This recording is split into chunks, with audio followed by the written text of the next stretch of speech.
السلام علیکم ورحمۃ اللہ وبرکاتہ۔ فہم القرآن کورس کلاس 109 میں آپ سب کو خوش آمدید۔ اہلاً و سہلاً مرحبا۔ اللہ سبحانہ و تعالیٰ قرآن کریم سورہ زمر آیت نمبر 9 میں فرماتے ہیں، قُلْ هَلْ يَسْتَوِي الَّذِينَ يَعْلَمُونَ وَالَّذِينَ لَا يَعْلَمُونَ إِنَّمَا يَتَذَكَّرُ أُولُو الْأَلْبَابِ کہ اے نبی کریم صلی اللہ علیہ وسلم ان سے پوچھئے، کیا جاننے والے اور نہ جاننے والے کبھی یکساں ہو سکتے ہیں، کبھی برابر ہو سکتے ہیں؟ تو نصیحت تو عقل رکھنے والے ہی قبول کرتے ہیں۔ تو اس سے کیا پتہ چلتا ہے؟ علم حاصل کرنے والوں کی فضیلت، کہ جو جاننے والے ہیں اور نہیں جاننے والے وہ دونوں برابر نہیں ہو سکتے ہیں۔ تو جاننے والے سے مراد یہاں پہ دنیاوی جن کے پاس علوم ہوتا ہے اس سے مراد نہیں ہے، جو جاننے والے مراد اس سے یہ ہے جن کے پاس قرآن اور حدیث کا علم ہو، جو قرآن کو سمجھ کر پڑھتے ہیں، تو وہ جاننے والے، اور جو قرآن نہیں پڑھنے والے وہ نہ جاننے والے برابر نہیں ہو سکتے ہیں۔ آپ دیکھیں قرآن کریم نا ایسا نور ہے جو انسانوں کی زندگیوں کو روشن کر دیتا ہے۔ زندگی کے تمام جو مسئلے ہوتے ہیں وہ جو اندھیاروں سے نکال کر اللہ سبحانہ تعالیٰ اس قرآن کریم کا اسے نور عطا فرما دیتے ہیں جب انسان قرآن کریم کو جان کر پڑھتا ہے، سمجھ کر پڑھتا ہے، اس پہ غور فکر کر کے پڑھتا ہے نا، تو یہ زندگیوں کے تمام اندھیروں کو دور فرما دیتا ہے۔ قرآن کو اسی لیے نور سے تشبیہ دی گئی ہے۔ تو اللہ تبارک تعالیٰ سے دعا ہے کہ اللہ تبارک تعالیٰ ہم سب کو اس قرآن کریم کا نور عطا فرمائے، ایمان کا نور عطا فرمائے، اور آخرت میں پلسرات پر جب سب سے زیادہ نور کی ضرورت ہو تو اللہ سبحانہ تعالیٰ اس وقت ہم سب کو بہت بڑا نور عطا فرمائے اور ہم سب کا پلسرات پر سے گزرنا آسان فرمائے، اور ہم سب کے والدین کو بھی بہت زیادہ اس وقت نور عطا فرمائے، اور تمام کل مومن کل مومنات کو اس وقت پلسرات پر نور کا بہت زیادہ نور عطا فرمائے، نور کا خزانہ عطا فرمائے، اور آپ سب کو اور ہم سب کو اللہ سبحانہ تعالیٰ کہنے سننے سے زیادہ عمل کرنے کی توفیق عطا فرمائے، آمین یا رب العالمین۔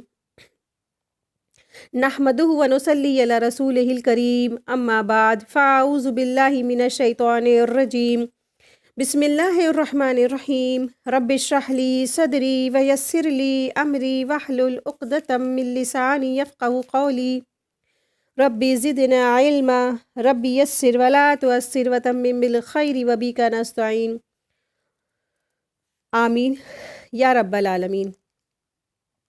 آیت دیکھیں سورہ توبہ آیت نمبر، آج کا ہمارا لیسن ہے سورہ توبہ آیت نمبر 25 to 35۔ بسم اللہ الرحمن الرحیم، آیت دیکھیے، آیت نمبر ہے 27، آیت نمبر ہے 25۔ بسم اللہ الرحمن الرحیم، لقد نصرکم اللہ فی مواطن کثیرہ ویوم حنین اذ اعجبتکم کثرتکم فلن تغنی عنکم شیئا وضاقت علیکم الارض بما رحبت ولیتم مدبرین۔ یقیناً اللہ تعالیٰ نے بہت سے میدانوں میں تمہیں فتح دی ہے، اور حنین کی لڑائی والے دن بھی جب تمہیں اپنی کثرت پر ناز ہو گیا تھا، لیکن اس نے تمہیں کوئی فائدہ نہ دیا، بلکہ زمین باوجود اپنی کشادگی کے تم پر تنگ ہو گئی، پھر تم پیٹھ پھیر کر مڑ گئے۔ تو اللہ سبحانہ وتعالیٰ نے آیت نمبر 25 سے آیت نمبر 27 تک جنگ حنین کا ذکر فرمایا ہے۔ تو اس غزوہ میں مسلمانوں کی تعداد تقریباً 12,000 تھی، اور کچھ لوگوں کو کچھ مسلمانوں کو اپنی ذاتی پر بہت زیادہ ناز ہو گیا تھا، اور وہ بالکل شیور تھے کہ جیت تو ہماری ہی ہوگی۔ ایسے میں دشمن کی طرف سے تیروں کی ایسی بوچھاڑ ہوئی کہ سارے مسلمان تتر بتر ہو گئے۔ پھر اللہ تبارک تعالیٰ کی طرف سے مدد آئی، فرشتوں کا نزول ہوا، اور پھر دشمنان اسلام ذلیل ہوئے، اور اہل ایمان کو فتح اور کامرانی سے نوازا گیا۔ حقیقت دراصل یہی ہے کہ ہمارے پاس اسباب چاہے جتنے ہوں، جب تک اللہ کی مدد نہیں ہے، اللہ ہمارے ساتھ نہیں ہے، تو اسباب ہمیں کوئی فائدہ دے ہی نہیں سکتے ہیں۔ مین چیز ہے توکل علی اللہ، مین چیز ہے اللہ کی مدد، مین چیز ہے اللہ کا ساتھ۔ یعنی جب تک اللہ ہمارے ساتھ نہ ہوگا نا تو ہمیں اسباب کوئی فائدہ نہیں پہنچا سکتے ہیں، ٹھیک ہے؟ تو اسباب اختیار تو کر سکتے ہیں، لیکن سب سے پہلے ہمیں اللہ کی مدد جو ہے اس کو اس کے اوپر جو ہمیں اللہ تبارک تعالیٰ سے مانگنی چاہیے کہ اللہ ہمیں اپنی مدد عطا فرما، اور پھر اس کے بعد بھی جو کوئی رزلٹ نکلتا ہے تو اس کے پیچھے بھی اللہ کی کوئی نہ کوئی پلاننگ ہوتی ہے، کوئی مشیت ہوتی ہے، کوئی مشیت الہی ہوتی ہے۔ جیسے آج ہمارے سامنے صورتحال ہے فلسطین کے مسلمانوں کا، اس قدر جو مارے جا رہے ہیں، وہ شہید ہو رہے ہیں، پوری پوری بستیاں ختم ہو گئی، بنجر ویران ہو گئی، تو اللہ عالم، اللہ بہتر جان سکتا ہے اس کے پیچھے بھی کیا مشیت ہے، ٹھیک ہے؟ تو یہاں جنگ حنین کا واقعہ ہے۔ نبی کریم صلی اللہ علیہ وسلم نے جب رمضان 8 ہجری میں مکہ فتح کر لیا تھا، ٹھیک ہے؟ نبی کریم صلی اللہ علیہ وسلم نے جب رمضان میں 8 ہجری میں مکہ کو فتح کر لیا تھا تو آپ صلی اللہ علیہ وسلم کو معلوم ہوا کہ جو قبیلہ حوازن ہے نا وہ آپ سے جنگ کرنے کے لیے جمع ہو گئے۔ تو حنین مکہ اور طائف کے درمیان ایک وادی کا نام ہے، اور اسی وجہ سے یہاں پہ سب اکٹھے ہوئے تھے، جمع ہوئے تھے، جنگ ہوئی تھی، اسی لیے اس جنگ کو بھی جنگ حنین کہا جانے لگا۔ تو یہاں جو جنگ حنین جہاں پہ ہوئی تھی تو حنین کے مقام پر حوازن اور ثقیف رہتے تھے۔ یہ دونوں قبیلے تیر اندازی میں مشہور تھے، یعنی کہ تیر اندازی اس وقت ہوتی تھی نا، اور اس میں وہ ایکسپرٹ تھے۔ یہ مسلمانوں کے خلاف لڑنے کے لیے تیاریاں کر رہے تھے، جس کے بارے میں خبر رسول اللہ صلی اللہ علیہ وسلم کو ہوا۔ تو پھر آپ صلی اللہ علیہ وسلم 12,000 کا لشکر لے کر ان قبیلوں سے جنگ کے لیے حنین تشریف لے گئے۔ یہ فتح مکہ کے تقریباً 18-19 دن کے بعد شوال کا واقعہ ہے۔ تو ان دونوں قبیلوں نے بھرپور تیاری کر رکھی تھی، حوازن اور ثقیف نے، ٹھیک ہے؟ اور پھر مختلف ٹھکانوں پر انہوں نے تیر اندازی کے لیے لوگوں کو مقرر کر لیا تھا، یعنی کہ اپنے اڈے بنا رکھے تھے۔ اور ادھر مسلمانوں میں یہ گمان بھی پیدا ہو گیا تھا نا، ایک مطلب وہ شیور ہو گئے تھے، یقین ہو گیا تھا کہ آج کم سے کم نا ہم کم تو نہیں، ہماری تعداد تو بہت زیادہ ہے اور ہم ہی مغلوب ہو جائیں گے۔ اوور کانفیڈنس ہو گیا تھا ان کو، یعنی اللہ کی مدد کے بجائے اپنی تعداد پر جو ہے ذاتی پر ان کو بہت زیادہ اوور کانفیڈنس ہو گیا۔ تو اللہ سبحانہ تعالیٰ کو یہ بات بالکل پسند نہیں آئی۔ نتیجن یہ ہوا کہ جب حوازن کے تیر اندازوں نے مختلف اڈو گاہوں پہ نا مسلمانوں کے لشکر پر تیر اندازی کی تو اس غیر متوقع اور اچانک تیروں کی بوچھاڑ سے مسلمان کے قدم اکھڑ گئے اور وہ بھاگ کھڑے ہوئے۔ میدان میں صرف رسول اللہ صلی اللہ علیہ وسلم اور 100 کے قریب مسلمان رہ گئے۔ آپ صلی اللہ علیہ وسلم لوگوں کو یعنی مسلمانوں کو پکار رہے تھے، اللہ کے بندے میرے پاس آؤ، میں اللہ کا رسول ہوں۔ پھر آپ صلی اللہ علیہ وسلم نے حضرت عباس رضی اللہ عنہ کو، جن کی آواز نہ بہت بلند والے تھے، جن کی آواز کیا تھی، بہت بلند تھی، ان کو حکم دیا کہ وہ مسلمانوں کو جمع کرنے کے لیے وہ آواز دیں۔ تو چنانچہ ان کی آواز سن کر مسلمان سخت شرمندہ ہوئے اور پشیمان ہوئے اور دوبارہ میدان میں آ گئے، اور پھر اس طرح جم کر لڑے کہ اللہ نے فتح عطا فرمائی۔ اللہ تعالیٰ کی بھی مدد پھر اس طرح حاصل ہوئی تو ان پر ایک سکینت نازل فرمائی گئی، جس سے ان کے دلوں میں دشمن کا خوف دور ہو گیا۔ دوسرا یہ کہ فرشتوں کا نزول ہوا۔ اس جنگ میں مسلمانوں نے 6,000 کافروں کو قیدی بنایا، جنہیں بعد میں نبی کریم صلی اللہ علیہ وسلم کی درخواست پر چھوڑ بھی دیا گیا، اور بہت سا مال غنیمت حاصل ہوا۔ جنگ کے بعد ان کے بہت سے سردار بھی مسلمان ہو گئے تھے۔ اور یہاں جو 3 آیتیں ہیں نا، 25، 26، 27 یعنی 25، 26 اور 27 میں اللہ تبارک تعالیٰ نے اسی واقعے کا مختصراً ذکر فرمایا ہے، ٹھیک ہے؟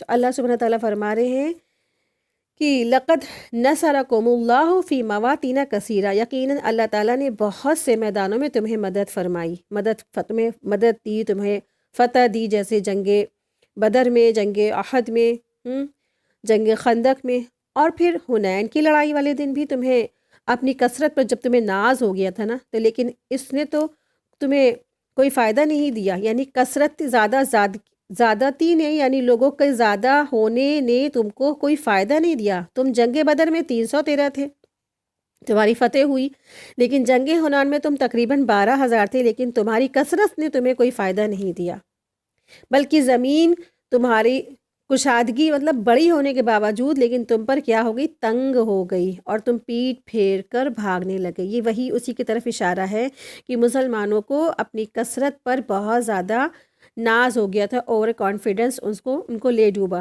لیکن رسول تھے، رسول کی دعائیں تھیں، اور اللہ نے ان کی مدد فرمائی۔ اللہ اپنے رسول کو کیسے اکیلا تنہا چھوڑ سکتے ہیں؟ تو پھر اللہ نے اپنی مدد فرمائی۔ آیت دیکھیے، آیت نمبر 26۔ پھر اللہ نے اپنی طرف سے تسکین اپنے نبی پر اور مومنوں پر اتاری، اور اپنے وہ لشکر بھیجے جنہیں تم دیکھ نہیں رہے تھے، یعنی فرشتے، اور کافروں کو پوری سزا دی، اور ان کافروں کا یہی بدلہ ہے، یعنی کافر جو اپوزیشن تھا ان کو شکست دی، ان کو ذلیل خوار کر دیا گیا۔ آیت 27 دیکھیں، پھر اس کے بعد بھی جس پر چاہے اللہ تعالیٰ اپنی رحمت کی توجہ فرمائے گا، اللہ ہی بخشش اور مہربانی کرنے والا ہے۔ تو اس سے یہ بات پتہ چلتی ہے کثرت تعداد کے اوپر نہیں جانا چاہیے، کہ کثرت تعداد نہیں بلکہ اللہ کی فتح، اللہ کی طرف سے مدد ہوگی تبھی انسان کو فتح ملے گی۔ تو اگر ہم لوگ اپنے اوپر لے لیتے ہیں تو یہ جو دراصل یہ آیت کا حکم عام ہے، ٹھیک ہے؟ تو کبھی بھی تعداد کی طرف نہیں انسان کو جانا چاہیے کہ ہماری تعداد بہت زیادہ ہے، ہم ہی جیتیں گے، ہمیں کامیابی ملے گی، ہماری جو ہے نصرت و فتح ہوگی نا۔ تو یہ دراصل انسان کو اوور کانفیڈنس لے ڈوبتا ہے۔ کبھی بھی انسان کو اوور کانفیڈنس نہیں ہونا چاہیے، ہمیشہ ہر حال میں صرف اور صرف اللہ کی مدد مانگنی چاہیے، اللہ سے دعائیں کرنی چاہیے، اور کسی بھی اسباب پر انسان کو ایسے جو ہے نا یقین نہیں کرنا چاہیے، صرف اور صرف اللہ کی ذات پر یقین کرنا چاہیے۔ آپ دیکھیں کہ بہت سارے لوگ جب پڑھانے بیٹھتے ہیں تو وہ یہ پتہ نہیں کیا کیا کرتے ہیں کہ کثرت زیادہ ہو، اسٹوڈنٹ زیادہ ہو، اور پڑھانا بھی کیا ہے ایسا ان آتھینٹک پڑھانا شروع کر دیتے ہیں کہ بس ایسا ہم پڑھائیں کہ میرے نا اسٹوڈنٹ بہت زیادہ بڑھ جائیں، کثرت تعداد کے لیے نہ جانے وہ کیا کیا کر گزرتے ہیں۔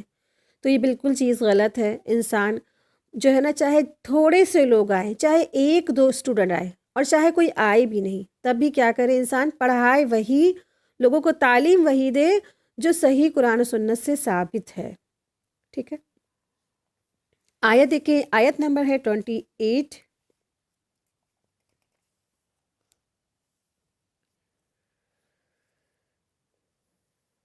اے ایمان والو، بے شک مشرک بالکل ہی ناپاک ہے، وہ اس سال کے بعد مسجد حرام کے پاس بھی نہ پھٹکنے پائیں۔ اگر تمہیں مفلسی کا خوف ہو تو اللہ تمہیں دولت مند کر دے گا، اور اپنے فضل سے اگر چاہے تو اللہ حکمت والا اور علم والا ہے۔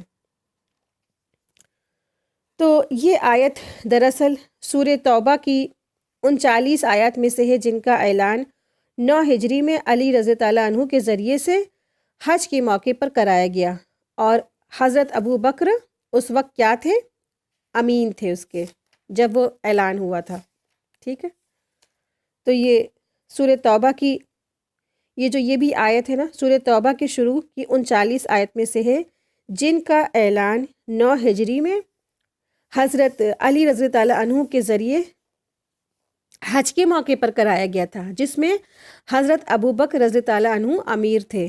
جن چیزوں کا اعلان کیا گیا تھا نا، ان میں یہ بھی تھا کہ اس سال کے بعد کوئی مشرک حج نہیں کرے گا، اور نہ کوئی مشرک برہنہ ہو کر طواف کرے گا کعبہ کا۔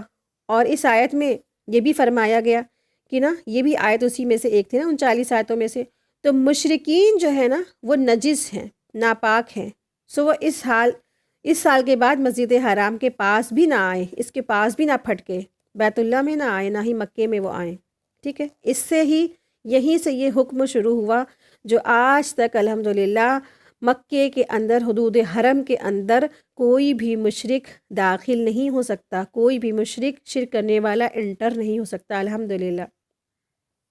تو انما المشرکون نجس، مشرک ناپاک ہیں کیونکہ ان کے اندر مشرکانہ عقائد ہیں۔ مطلب بظاہر تو ان کو نہیں کہا جا رہا یہاں پہ، اس سے مراد ان کے جو شرکیہ عقائد ہیں نا، جو وہ شرک کرتے ہیں اللہ کے ساتھ، اوروں کو شریک ٹھہراتے ہیں، بت پرستش کرتے ہیں، سورج کو پوجتے ہیں، چاند کو پوجتے ہیں، تمام مخلوق کی وہ عبادت کرتے ہیں، اس لیے ان کے عقیدے ہی کیا ہے، عقیدے کی گڑبڑی کی وجہ سے وہ ناپاک ہیں، ان کے اندر کیا ہے، نجاست ہے۔ تو یہاں آپ دیکھیں کہ اتنی زیادہ آنے کے بعد اب آپ کو یہاں یہ کہا جا رہا ہے، جب آپ کے دلوں میں دین راسخ ہو گیا، دین کے بارے میں اچھی سی گہرائی سے نالج آ گئی، اب آپ کو یہاں بتایا جا رہا ہے کہ یہ مشرک کیا ہے، نجس ہیں۔ سورہ بقرہ کی آیت نمبر 10 یا 5 یا شروع کی آیتوں میں یہ آیت کیوں نہیں تھی، وہیں بتا دینا چاہیے تھا نا، جب منافقوں کی گن گن کے ساری صفات بتائی گئی، اب یہاں پہ کیوں لائے گئے؟ تو دراصل یہی ہے کہ مشرکین کی جو نجاست کے بارے میں یہاں ذکر، تاکہ یہاں آپ کو بتا دیا جائے کہ دراصل شرک کیا ہے، ایک نجاست ہے، پلیدگی ہے، اور یہ ہمارے اندر اس سے کراہیت ہونی چاہیے۔ ہم ایسا نہیں کر سکتے کہ ہم تمام مشرکوں سے ہم اپنا پلہ جھاڑ لیں کیونکہ وہ نجس ہیں، ہم ان سے دور رہیں، ایسا نہیں، ٹھیک ہے۔ دراصل مقصد کیا ہے؟ مقصد یہ ہے کہ جو ان کا عقیدہ ہے، جو ان کا سوچ ہے، جو یہ کرتے ہیں، وہ نجاست والی بات ہے، ٹھیک ہے۔ جب ان کا اگر عقیدہ درست ہو گیا، یہ ایمان لے آتے ہیں، یہ مسلمان ہوتے ہیں، تو یہ بھی کیا ہے، مسلمانوں کے یہ بھائی ہو جاتے ہیں، ٹھیک ہے۔ تو اس سے یہ پتہ چلتا ہے کہ یہ جو مشرکین ہیں نا، صرف اور صرف حدود حرم میں نہیں جا سکتے ہیں، یہ ممانعت بات جو بعض جو علماء ہیں ان کے نزدیک صرف اور صرف مسجد حرام کے لیے ہے، اور حسب ضرورت مشرکین دیگر مساجد میں بھی داخل ہو بھی سکتے ہیں، جس طرح نبی کریم صلی اللہ علیہ وسلم نے سمامہ بن اسال رضی اللہ عنہ کو مسجد نبوی کے ستون سے باندھ بھی رکھا تھا۔ تو واقعہ یہ ہے اس کا کہ یمامہ کے جو بادشاہ تھے سمامہ بن اسال، ٹھیک ہے، یمامہ کے جو بادشاہ تھے سمامہ بن اسال رضی اللہ عنہ، یہ اللہ کے اور اللہ کے رسول کی دشمنی میں بہت آگے آگے تھے، اللہ کے رسول صلی اللہ علیہ وسلم سے یہ دشمنی رکھتے تھے، تو اللہ کے رسول پر حملہ کرنے کی نیت سے وہ وہاں آئے اور صحابہ کرام نے ان کو پکڑ کر لے آئے، تو اللہ کے رسول صلی اللہ علیہ وسلم کی خدمت میں ان کو پیش کیا گیا، ان کو مسجد نبوی کے ستون یعنی پلر سے باندھ دیا گیا۔ کہا جاتا ہے کہ روز آپ صلی اللہ علیہ وسلم حکمت بھرے انداز سے کہتے تھے، اے سمامہ اسلام قبول کر لو، اے سمامہ اسلام قبول کر لو، یہی حق ہے، اور ہر بار وہ نفرت سے منہ پھیر لیتا تھا۔ 2-3 دن اسی طرح گزر گئے، لیکن نبی کریم صلی اللہ علیہ وسلم کا رویہ نہیں بدلا، اور آپ صلی اللہ علیہ وسلم اس سے کہتے رہے، اللہ نے ان کے دل میں ہدایت اور ایمان عطا فرما دیا، یہاں تک کی ہے نا۔ تو اس سے کیا پتہ چلتا ہے کہ مسجد حرام میں نہیں جا سکتے، لیکن باقی تمام مسجدوں میں وہ جا سکتے ہیں۔ تو اکثر علماء کے نزدیک یہاں مسجد حرام سے مراد ہے، اور پورا حرم بھی، یعنی حدود حرم کے اندر مشرکوں کا داخل ہونا ممنوع ہے، اور اگر کوئی شرک کرنے والا ہے، مشرک ہے، اور اگر کسی ضرورت کے تحت وہ مسجد میں جانا چاہتا ہے نا، تو اس کو روکنے کی اجازت نہیں ہے، کیا معلوم اس کا کب دل بدل جائے، کب وہ مسلمان ہو جائے، اللہ کا گھر ہے، اللہ کا گھر سب کے لیے کھلا ہے، ٹھیک ہے۔ تو جو عقیدہ ان کا ہے ہمیں اس سے بچنے کی ضرورت ہے، جو شرک کرتے ہیں۔ نجاست کیا ہے؟ شرک ہے، شرک ہونا اور لوگوں کو اللہ کے ساتھ شریک ٹھہرانا، مخلوق کو اللہ کے ساتھ شریک ٹھہرانا، یہ نجس ہے۔ تو الحمدللہ امید کرتی ہوں کہ آپ لوگوں کو یہ چیز سمجھ میں آ گئی ہوگی، معنی مفہوم۔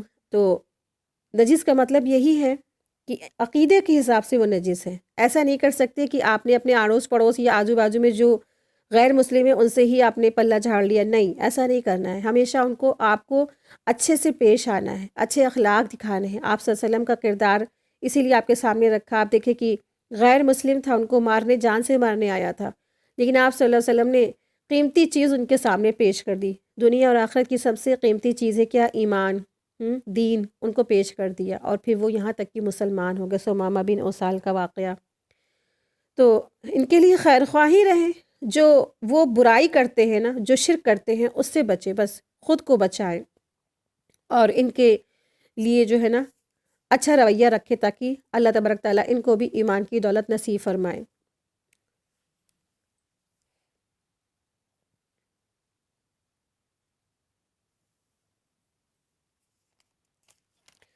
آیت دیکھیں، آیت نمبر ہے 29۔ ان لوگوں سے لڑو جو اللہ پر اور قیامت کے دن پر ایمان نہیں لاتے ہیں، جو اللہ اور اس کے رسول کی حرام کردہ شے کو حرام نہیں سمجھتے، حرام نہیں جانتے، نہ دین حق کو قبول کرتے ہیں۔ ان لوگوں میں سے جنہیں کتاب دی گئی یہاں تک کہ وہ ذلیل خوار ہو کر اپنے ہاتھ سے جزیہ ادا کرے۔ تو یہاں اللہ سبحانہ وتعالیٰ نے حکم دیا ہے کہ مشرکین سے جنگ کے حکم کے بعد آیت میں یہود و نصارہ سے جنگ کا حکم دیا جا رہا ہے۔ اگر وہ اسلام قبول کر لیں یا پھر وہ جزیہ دے کر مسلمانوں کے ماتحت یعنی انڈر میں رہنا قبول کر لیں۔ جزیہ یعنی ایک متعین رقم ہے جو سالانہ ایسے غیر مسلمانوں سے لی جاتی ہے جو کسی اسلامی ممالکت میں رہائش یعنی کہ رہتا ہو، وہاں پہ وہ آباد ہو، ٹھیک ہے۔ جزیہ ایک وہ رقم ہے جزیہ وہ رقم ہے جو کسی اسلامی حکومت میں غیر مسلمانوں سے ان کی جان اور مال کی حفاظت کے لیے لی جاتی ہے، ٹھیک ہے۔ جزیہ یعنی اس کو ہم لوگ کہہ سکتے ہیں ٹیکس، ٹھیک ہے۔ جان مال حفاظت کے لیے غیر مسلم اسلامی حکومت کو یہ جزیہ دیتے ہیں جسے ٹیکس بولتے ہیں۔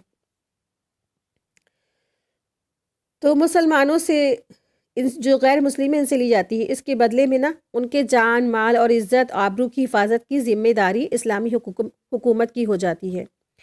یہود نصارہ باوجود اس بات کے وہ اللہ اور یوم آخرت پر ایمان رکھتے تھے نا، وہ تو اہل کتاب تھے، لیکن تب بھی وہ کیا کرتے تھے؟ اللہ اور یوم آخرت پر ایمان نہیں رکھتے تھے۔ کیوں؟ کیونکہ اگر وہ اللہ اور یوم آخرت پر ایمان رکھتے نا تو پھر وہ رسول اللہ صلی اللہ علیہ وسلم پر ایمان ضرور لے آتے، اور ان کے بیچ میں جو اللہ نے پیغمبر بھیجے نا پھر ان کی دعوت کو وہ ضرور قبول کرتے۔ اس وقت تک تو وہ پھر کیا تھے؟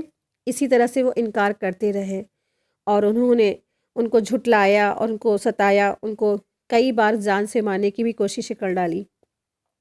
تو جس طرح اللہ نے اپنے پیغمبروں کے ذریعے سے ان کو انفارمیشن دیا، ان کے اندر پیغامات بھیجے، اس وقت تک کہ اس کا ایمان بالکل قابل اعتبار نہیں، اور یہ بھی واضح ہے کہ ان کے ایمان باللہ کو غیر معتبر اس لیے قرار دیا گیا نا کیونکہ یہود نصارہ نے حضرت عزیر علیہ السلام اور مسیح علیہ السلام کو نعوذ باللہ اللہ کا بیٹا قرار دیا۔ انہوں نے بھی کیا کیا؟ شرک کیا۔ شرک نہیں، یہ مطلب اللہ پہ بہتان کر دیا، نعوذ باللہ معاذ اللہ، بہت بڑا بہتان کر دیا کہ اس سے ان کا مفہوم یہ ہوتا ہے کہنے کا کہ اللہ نے بیٹا جنا، نعوذ باللہ، اس طرح سے انہوں نے بڑا بہتان کر دیا۔ آیت دیکھیے، آیت نمبر 30۔ یہود کہتے ہیں عزیر اللہ کا بیٹا ہے، اور نصرانی کہتے ہیں مسیح اللہ کا بیٹا ہے۔ یہ قول صرف ان کے منہوں کی باتیں ہیں، اگلے منکروں کی بات کی یہ بھی نقل کرنے لگے ہیں، اور اللہ انہیں غارت کرے اور وہ کیسے پلٹے جاتے ہیں۔ تو یہود و نصارہ دراصل مشرکانہ عقائد بیان کیے جا رہے ہیں۔ یہود و نصارہ کے جو عقیدہ تھا نا وہ مشرکانہ تھا، اور یہاں بیان کیا جا رہا ہے تاکہ مسلمان انہیں جان کر ان کے خلاف جنگ پر آمادہ ہو، ٹھیک ہے۔ اور جو جاہل اور غلو کرنے والے یہودیوں نے نا عزیر علیہ السلام کو اللہ کا بیٹا قرار دیا۔ عزیر علیہ السلام کے بارے میں ہم لوگ پڑھ چکے ہیں، واقعہ جو تھا سورہ بقرہ میں گزر چکا ہے، سورہ بقرہ کی آیت نمبر 259 میں گزر ہوا تھا کہ جو ایک شخص تھے ان کا ایک بستی سے گزر ہوا، وہ اوندھی پڑی ہوئی تھی، تو انہوں نے حیرت کیا کہ اللہ کیسے آپ اس کو زندہ کریں گے قیامت کے دن؟ تو اللہ تبارک تعالیٰ نے ان کو جو ہے نا کئی سو سال سلا دیا۔ تو وہ جو شخص تھے وہ عزیر علیہ السلام تھے۔ تو ان کے بارے میں بھی کافی لمبی ہسٹری ہے، تھوڑی سی دیکھ لیتے ہیں کہ اللہ رب العزت نے نا یہودیوں کے خلاف قتال کا حکم دیا، تو ان کے گمراہ کن اقوال کا ذکر ہے۔ یہود نے کہا کہ اللہ نے عزیر علیہ السلام کو بیٹا بنایا اپنا، اور یہ قول یہود کے ایک فرقے کا تھا، ٹھیک ہے۔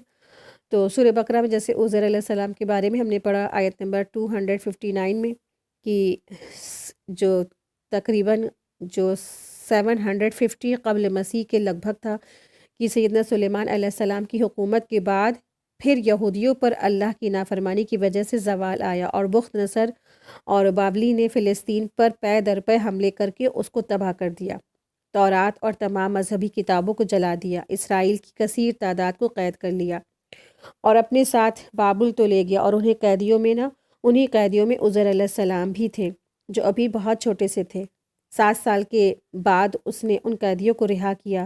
بنی اسرائیل اپنی زبان بھول چکے تھے۔ عزیر علیہ السلام نے وطن واپسی کے دوران ایک اجڑی بستی کو دیکھا جو بخت نصر کے ہاتھوں برباد ہوئی تھی، تو جس کا ذکر ہم لوگ نے 259 میں پڑھا۔ سورہ بقرہ میں اسی کا ذکر ملتا ہے۔ عزیر علیہ السلام کو 40 سال کی عمر میں نبوت ملی۔ آپ کو تورات پوری حفظ تھی، لہٰذا آپ نے تورات لکھی۔ اس طرح یہود کی کتابیں دوبارہ ان کے ہاتھ میں آئیں۔ بعض یہودی نے عزیر علیہ السلام کی تعظیم میں غلو کیا، اس وجہ سے کہ بعض عزیر علیہ السلام کو اللہ کا بیٹا قرار دیتے ہیں، نعوذ باللہ معاذ اللہ۔ ٹھیک ہے، تو یہ عزیر علیہ السلام تھے، تو اسی لیے یہود نے عزیر علیہ السلام کو اللہ کا بیٹا قرار دیا، اور نصرانی یعنی کرسچنوں نے عیسیٰ علیہ السلام کو اللہ کا بیٹا بنا لیا۔ یہ دراصل کیا تھا؟ بہت بڑا ظلم تھا اور بہت بڑا شرک تھا۔ انہوں نے اسی عقیدے کو اپنے مذہب کی بنیاد بنا کر اس کی دعوت دینا شروع کر دیا، یعنی کہ ایک تو آپ غلط کر رہے ہیں، جھوٹ گڑھ رہے ہیں اللہ کے بارے میں، اور کیا کرتے ہیں؟ تبلیغ کرتے ہیں اس کی، لوگوں کو، اوروں کو بھی غلط کی طرف آپ رخ کر رہے ہیں ان کا، اور لوگوں کو غلط بات کی طرف آپ ان کو بھی کیا کر رہے ہیں؟ دعوت دے رہے ہیں۔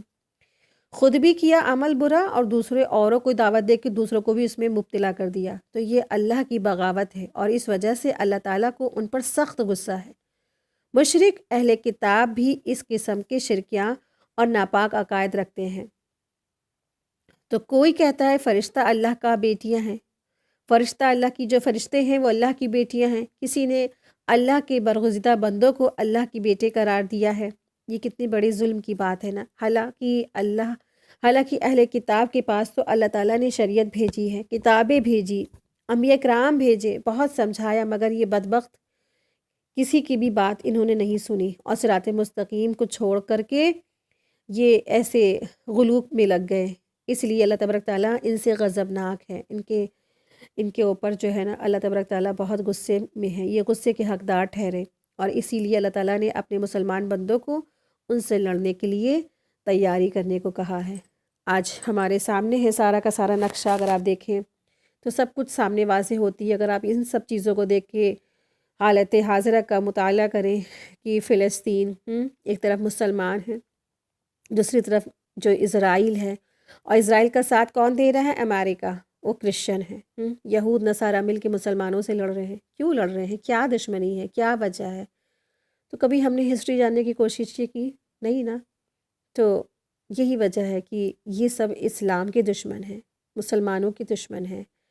یہ اسلام اور جو شرک کی جو جنگ ہے آج سے کئی سو سال پرانی ہے، آج سے نئی نہیں ہو رہی ہے۔ ہر کوئی یہی چاہتا ہے کہ اسلام کو ختم کر دے، نیست نابود کر دے، ان کی مسجدیں ویران کر دے، ان کا یہاں تک کہ ان کی تو جو نیتیں ہیں وہ کعبے کی طرف بھی ہیں، وہاں تو ان کا خیر اللہ کا شکر بس نہیں چلتا ہے۔ اللہ تبارک تعالیٰ ان سب کی حفاظت فرمائے۔ بہرحال تو ان کی دشمنیاں اسی لیے ہیں، مسلمانوں سے ہیں، مسلمانوں کو یہ ختم کرنا چاہتے ہیں۔ تو اسی لیے اللہ تبارک تعالیٰ نے حکم دیا کہ تم بھی کیا کرو؟ ان سے لڑو، جو تم سے لڑتے ہیں تم بھی ان سے لڑو۔ آیت نمبر دیکھیں، آیت نمبر 31 ہے۔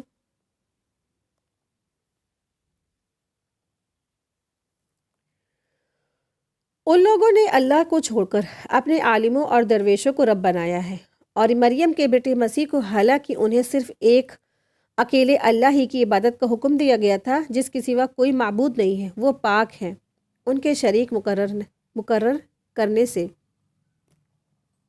تو آیت نمبر 30 اور 31 میں جو یہود اور نصارہ ہیں نا، ان کا شرک بیان ہوا ہے۔ ان آیات میں بیان کیا گیا یہودیوں نے حضرت عزیر علیہ السلام کو اللہ کا بیٹا قرار دیا اور شرک کیا، اور عیسائیوں نے حضرت عیسیٰ علیہ السلام کو اللہ کا بیٹا قرار دیا اور شرک کیا، اور یہاں تک کہ عیسائی اور کرسچن تو اور حد سے زیادہ بڑھ گئے۔ انہوں نے اپنے علماء اور درویشوں کو رب بنا لیا۔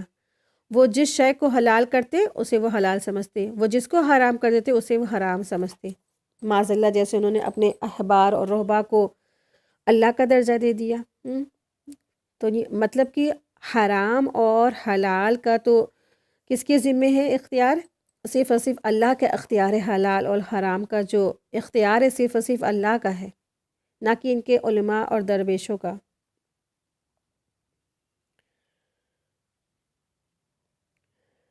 تو ان کے جو علماء تھے نا، ان کے علماءوں نے جس کو حلال کر دیا اس کو وہ حلال لیتے تھے، سمجھتے تھے، اور جس چیز کو وہ حرام کر دیتے تھے اس کو وہ حرام سمجھتے تھے۔ یعنی ایک طرح سے وہ اپنے علماء اور رہبار اور سب کی کیا کرتے تھے، وہ عبادت کرتے تھے، عبادت کا درجہ دے دیا۔ ٹھیک ہے، آیت دیکھیں، آیت نمبر ہے 31، آیت نمبر 32۔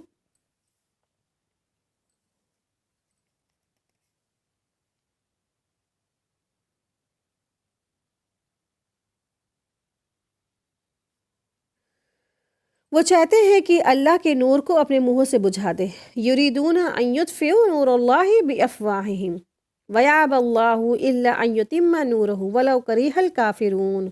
وہ چاہتے ہیں کہ اللہ کے نور کو اپنے منہوں سے بجھا دیں، اور اللہ تعالیٰ نہیں مانتا مگر اس بات کا کہ اپنا نور پورا کرے گا اور کافر ناخوش رہے، اگرچہ کافر ناپسند کرے۔ ٹھیک ہے، تو یعنی اللہ سبحانہ تعالیٰ نے فرمایا ہے کہ یہ سارے کے سارے تمام لوگ کی یہی کوشش ہے، یہود، نصارہ، مشرکین، جتنے بھی تمام اسلام کو چھوڑ کرنا جتنے بھی تمام لوگ ہیں، ان کی یہی کوشش ہے کہ وہ سب کے سب نور کو مٹا دیں۔ وہ چاہتے ہیں اللہ کے نور کو مٹا دے، اسلام کو مٹا دے۔ یعنی اللہ نے رسول اللہ صلی اللہ علیہ وسلم کو جو ہدایت اور دین حق دے کر بھیجا ہے نا، یہود، نصارہ، مشرکین یہی چاہتے ہیں کہ جھوٹ سے، جنگ سے، جدال سے، ظلم سے اس نور کو، دین کو مٹا دیں۔ ان کی مثال ایسے ہی ہے جیسے کوئی شخص نا سورج کی کرنوں کو یا چاند کی روشنی کو اپنے پھونکوں سے بجھائے۔ بس جس طرح نا یہ ناممکن ہے نا، امپاسبل ہے، اسی طرح جو دین اللہ تبارک تعالیٰ نے اپنے رسول کو دے کر بھیجا ہے اس کا مٹانا ناممکن ہے، وہ تمام دنیا پر غالب آ کر رہے گا۔ ٹھیک ہے، تو آج آپ دیکھ رہے ہیں سب جیسے لگ رہا ہے کہ آج ہی کی بات ساری چل رہی ہے نا، تو یہ قرآن ہر دور کے لیے ہے، قیامت تک کی آنے والے سارے دور کے لیے قیامت یہ ساری آیتیں ہیں۔ تو جیسے لگ رہا ہے آج ہی کی بات ہو رہی ہے نا، یہ سارے کے سارے لوگ چاہتے ہیں کہ نور اللہ، یعنی اللہ کے نور کو بجھا دے، اللہ کے دین کو بجھا دے، ایک فلسطین کو ختم کرے، پھر اس کے بعد ایران کو ختم کرے، پھر عراق کو ختم کرے، پھر پاکستان کو ختم کرے، پھر جتنے بھی ترکی ہے اس کو ختم کرے، پھر سعودی عرب کو ختم کرے، سب طرف یہ بجھانا چاہتے ہیں نور کو۔ اس لیے کہ یہ اللہ کی یہ دین کو مٹانا چاہتے ہیں۔ ان کی نیتیں کیا ہیں؟ اسلام کو ختم کرنا چاہتے ہیں۔ لیکن جیسے نا سورج کی روشنی کو کوئی بجھا نہیں سکتا منہ سے اپنے، یا چاند کی روشنی کو کوئی پھونکوں سے اس کو بجھا نہیں سکتا نا، اسی طرح یہ بھی کیا ہے، ان کی کوششیں کیا ہیں، ناکام ہیں، نامراد ہونے والے ہیں یہ۔ آیت دیکھیں، آیت نمبر 33 ہے، اسی نے اپنے رسول کو ہدایت اور سچے دین کے ساتھ بھیجا ہے کہ اسے اور تمام مذہبوں پر غالب کر دے، اگرچہ مشرک برا مانے۔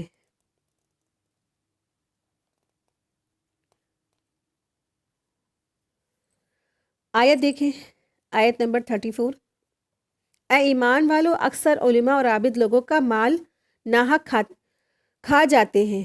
اے ایمان والو، اکثر علماء اور عابد لوگوں کا مال ناحق کھا جاتے ہیں اور اللہ کی راہ سے روک دیتے ہیں، اور جو لوگ سونے چاندی کا خزانہ رکھتے ہیں اور اللہ کی راہ میں خرچ نہیں کرتے ہیں، انہیں دردناک عذاب کی خبر پہنچا دیجیے۔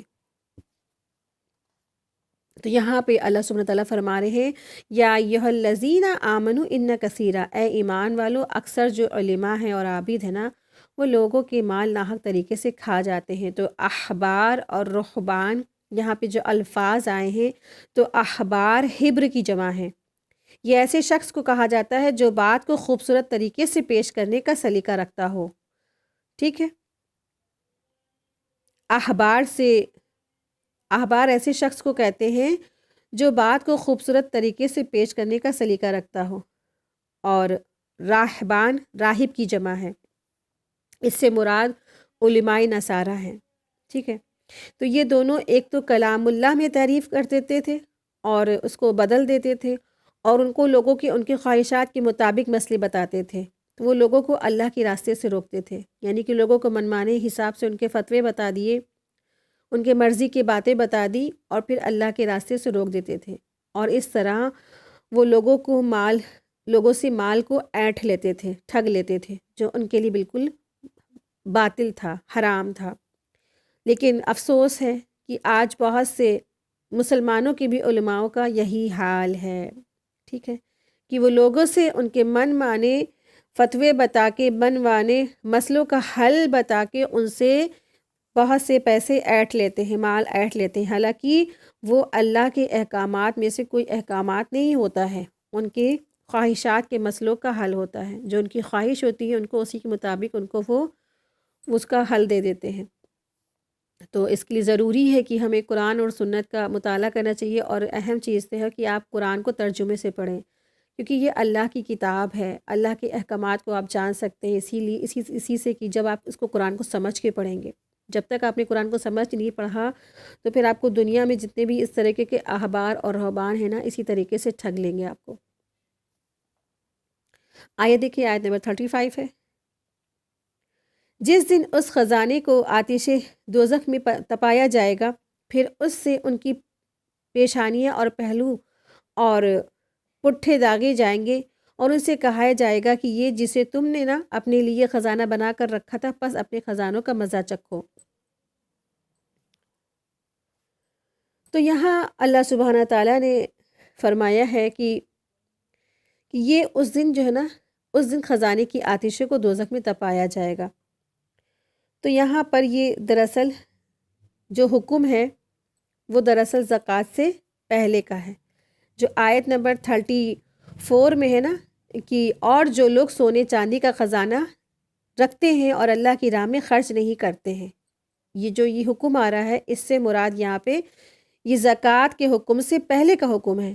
زکوٰۃ کا حکم نازل ہونے کے بعد زکوٰۃ کو اللہ تعالیٰ نے مال کی طہارت کا ذریعہ بنا دیا، یعنی جس مال سے زکوٰۃ ادا کر دی جائے وہ کنز نہیں ہے، اور جس مال سے زکوٰۃ ادا نہ کی جائے وہ دراصل کیا ہے؟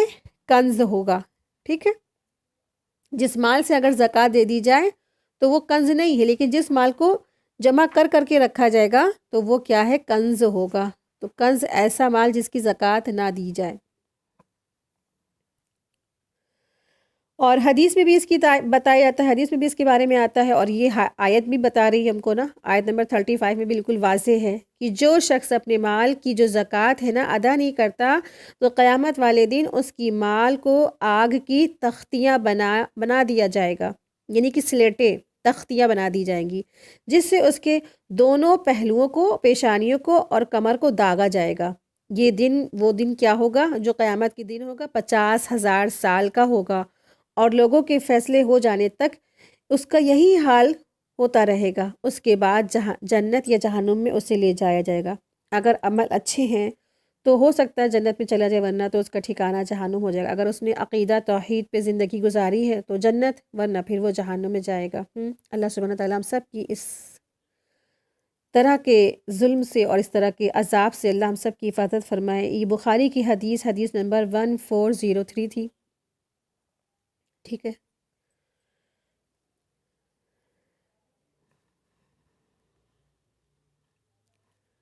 اسی کے ساتھ ہی آج کی ہماری کلاس مکمل ہوئی۔ وآخر دعوانا ان الحمد للہ رب العالمین، سبحانک اللہم و بحمدک، اشہد ان لا الہ الا انت، استغفرک و اتوب الیک۔ السلام علیکم ورحمۃ اللہ وبرکاتہ۔